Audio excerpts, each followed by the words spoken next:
duaja.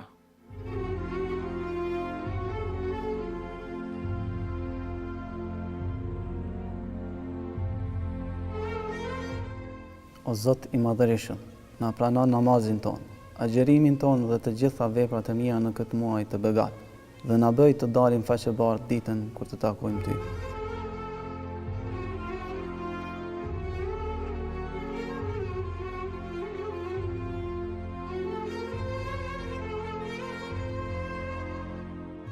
Të dashurit e mi, vëllezër dhe motra, besimtar dhe besimtare, duaja.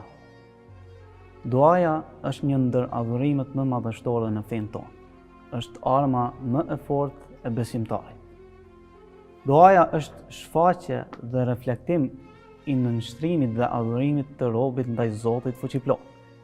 Duaja e shfaq modestinë dhe cilëtërsinë e robit ndaj Zotit fuqiplot, si dhe është shenjë treguese se robi çdo herë ka nevojë për Zotin e tij.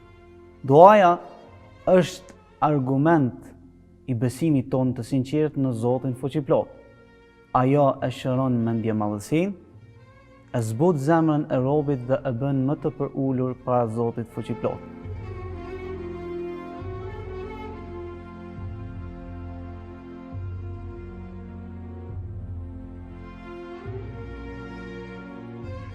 Duaja e shfaq mbështetjen të Zotit i lartësuar.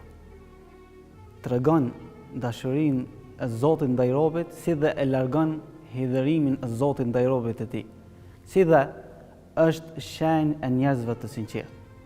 Zoti i madhëruar në shumë ajete në Kur'anin fisnik na ka urdhëruar dhe na ka porositur që ti mos i lutemi askujt tjetër përveç se atij, dhe na ka premtuar se do t'i përgjigjet lutjes së lutësit. Menjëherë, pas ajeteve të agjerimit, Zoti i madhëruar ka zbritur ajetin wa idha sa'alaka ibadi anni fa inni qarib ujibu da'wata ad-da'i idha da'an. Kur të pyesin robët e mi për mua, thuaju, unë jam afër, i përgjigjem lutjes së lutësit kur ai më lutet. Ndërsa Zoti i madhëruar në një ajet tjetër kuranor ka thënë wa qala rabbukum ud'uni astajib lakum. Zoti juaj ka thënë, lutmoni mua se do t'ju përgjigjem. I nderuar besimtar dhe besimtare, nuk ka gjë më me vlerë dhe më të veçantë të Zotit e madhëruar se sa një lutje e sinqertë. E sidomos kur ne gjendemi në një muaj fisnik, të cilin e llogarisin që të gjithë si një sezon i mirësive dhe një mejdan i begative, në të cilën paraqiten adhurimet dhe veprat e besimtarëve në këtë muaj.